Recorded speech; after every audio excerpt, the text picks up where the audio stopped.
राधे राधे दोस्तों, आपका फिर से स्वागत है मेरे YouTube चैनल राधे श्याम में। आज हम आपको एक नया अध्याय, एक नया पुराण सुनाएंगे। सुनाने से पहले मेरी आप सबसे विनती है कि आप मेरे चैनल को लाइक, सब्सक्राइब और शेयर करना ना भूलें, ताकि हम आपके लिए नई नई कथाएं और पुराने ला सकें। चलो आइए शुरू करते हैं। राधे राधे दोस्तों, आपका फिर से स्वागत है मेरे YouTube चैनल राधे श्याम में। आज हम आपको आगे की कथा सुनाते हैं। वहां पर उपस्थित धर्मराज युधिष्ठिर, नकुल व सहदेव द्रौपदी के बात सुनकर बोले, द्रौपदी तुम महान हो, तुमने अपने पुत्रों के हत्यारे को तुमने जीवन दान दे दिया है। इस जगत में तुमसे बड़ा दयालु कोई नहीं हो सकता। द्रौपदी की बात सुनकर भीम को भयंकर क्रोध आया और वह चीख कर बोला, अर्जुन अश्वत्थामा हत्यारा है, अताताई है, इसे मारने में कोई पाप नहीं है, क्योंकि शरण में आए हुए बालक, स्त्री, अनाथ, असहाय, पागल, दीन, तपस्वी को मारने वाला, अग्नि जलाने वाला, गुरु माता पिता से बगावत करने वाला, हिंसा से जीवन यापन करने वाले ये अतिताई होते हैं। इनको मारना राजा का धर्म है, और तुमने तो द्रौपदी को इसका शीश लाकर देने का वचन दिया था। इसे अवश्य मृत्यु दंड दे। बड़े भाई भीम की बात सुनकर अर्जुन सोच में पड़ गया, और वह बड़े श्री कृष्ण की तरफ देखने लगा, क्योंकि अर्जुन जानता था श्री कृष्ण उसे जरूर कोई राह अवश्य दिखाएंगे। अर्जुन को इस तरह चिंतित देखकर श्री कृष्ण जी बोले, अर्जुन तुम एक काम करो, जिससे तुम्हारा दिया वचन भी पूरा हो जाए और अश्वत्थामा की भी बच जाए। अर्जुन ने तुरंत ही अश्वत्थामा के केस कटवाकर तीर की नोक से उसके मस्तक पर स्थित मणि को निकालकर और इस तरह अपमानित कर नगर की सीमा से बाहर धक्के देकर निकलवा दिया। सौनक आदि ऋषिवरों को यह कथा सुनाकर सूत जी बोले, ऋषिवरों, अर्जुन द्वारा अपमानित होने के बाद अश्वत्थामा को बहुत क्रोध आया तथा वह पांडवों का विनाश करने के विषय में सोचने लगा। फिर अश्वत्थामा ने क्रोधित होकर पांडवों के कुल का नाश करने के लिए ब्रह्मास्त्र को मंत्रित करके छोड़ दिया। वह मंत्रित ब्रह्मास्त्र काल बनकर पांडवों की तरफ दौड़ा चला गया।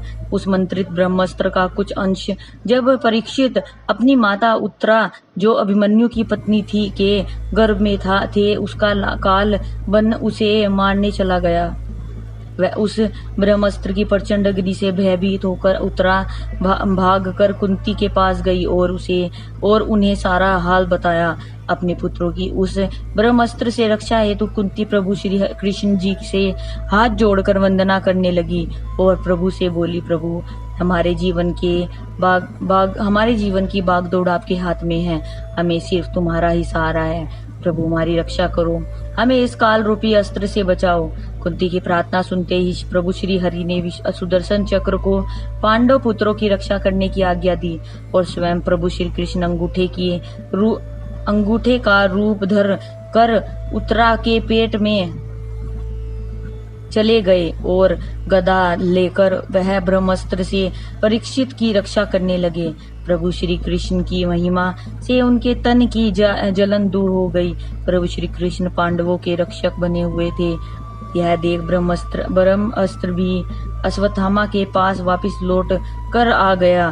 फिर उस प्रचंड अग्नि वाले ब्रह्मास्त्र को अश्वत्थामा ने मंत्रों से उनकी अग्नि को शांत कर दिया, और फिर अश्वत्थामा तीर्थ यात्रा पर चल दिए। प्रभु श्री हरि जी द्वारा अपने प्राणों की रक्षा करने पर पांचों पांडव और कुंती हाथ जोड़कर प्रभु श्री कृष्ण से बोले, प्रभु जगत के पालनहार आप ही हमारे रक्षक हैं।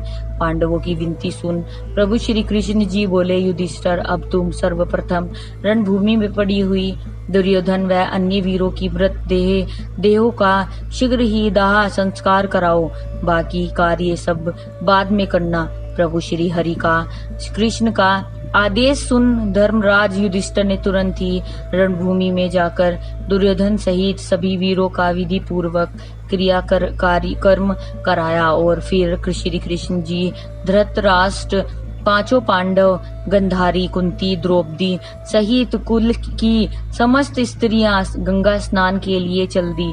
जब सब गंगा नदी के तट पर पहुंचे तो कौरवों व पांडवों और उनके संबंधियों की विधवा स्त्री वहां पर एकत्रित होकर अपने अपने पतियों की प्रशंसा करते हुए बहुत जोर शोर से विलाप कर रही थी।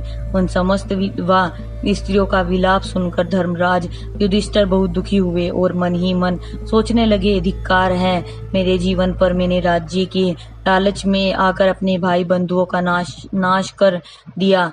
मैं इस महापाप का गुनहगार हूँ। इन विधवा स्त्रियों के आंसू की बूंदें जितनी इस पृथ्वी पर गिरेंगी उतने ही वर्ष मुझे नरक भोगना पड़ेगा। यदि मैंने यह युद्ध न किया होता तो भीष्म, पितामह, गुरु द्रोणाचार्य और दानवीर भाई कर्ण मृत्यु को प्राप्त न होते। मैं यह अधर्म का राज्य नहीं करूंगा। धर्मराज युधिष्ठिर को इस तरह दुखी देखकर प्रभु श्री कृष्ण बोले, युधिष्ठिर तुम क्यों व्यर्थ में इतना दुखी हो रहे हो?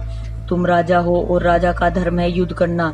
तुमने तो राज धर्म का पालन किया है और युद्ध में तो यह सब होता है। यदि तुम्हें लगता है कि तुमने यह महापाप किया है तो तुम अश्वमेध और राजसूय यज्ञ करके उससे निवृत्त हो जाओ। राजा का धर्म है वह प्रजा की रक्षा हेतु युद्ध करे और तुम्हें प्रजा की भलाई के लिए धर्म का राज्य अवश्य करना चाहिए। प्रभु श्री कृष्ण जी के समझाने पर भी युधिष्ठिर के मन को शांति नहीं मिली तो श्री कृष्ण जी युधिष्ठिर से बोले, युधिष्ठिर मेरे इतना समझाने पर भी तुम्हारे मन को संतोष नहीं हुआ तो तुम भीष्म पितामह के पास जाओ और वहां वह तुम्हें जो आदेश दे उनके अनुसार चलना। प्रभु श्री कृष्ण जी की बात सुनकर धर्मराज युधिष्ठिर बोले, प्रभु आपकी आज्ञा अनुसार मैं भीष्म पितामह के पास जाकर उनसे बात करता हूँ। वो जैसा कहेंगे मैं मान लूंगा। फिर प्रभु श्री कृष्ण जी पांचों पांडव, द्रौपदी वह सब संबंधियों, ब्राह्मणों तथा ऋषिवरों तथा मुनिवर को लेकर रणभूमि की ओर चल पड़े जहां भीष्म पितामह सरसैया पर लेटे हुए थे। भीष्म पितामह के पास पहुंचकर सबने उन्हें प्रणाम किया और उनके पास बैठकर गए और तथा प्रभु श्री कृष्ण जी भीष्म पितामह के सम्मुख बैठ गए।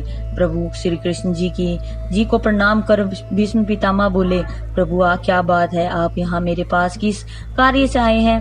भीष्म पितामह की बात सुनकर प्रभु श्री कृष्ण जी बोले, पितामह महाभारत का युद्ध करने के बाद धर्मराज युधिष्ठिर अपने आप को गुनहगार मानते हैं तथा अब यह राज्य नहीं करना चाहते। मैं युधिष्ठिर को आपके पास इसलिए लाया हूँ कि आप इन्हें राज धर्म की शिक्षा दें ताकि आपसे ज्ञान व उपदेश पाकर युधिष्ठिर के मन को शांति प्राप्त हो। आज की कथा हम यही समाप्त करते हैं। आगे की कथा आपको कल सुनाएंगे। राधे राधे राधे राधे राधे राधे। जय श्री कृष्ण। अगर आपको मेरी वीडियो अच्छी लगी तो बेल आइकन दबाना ना भूलें ताकि आपको मेरे आने वाली वीडियोस का नोटिफिकेशन मिलता रहे। धन्यवाद। ओम नमः शिवाय।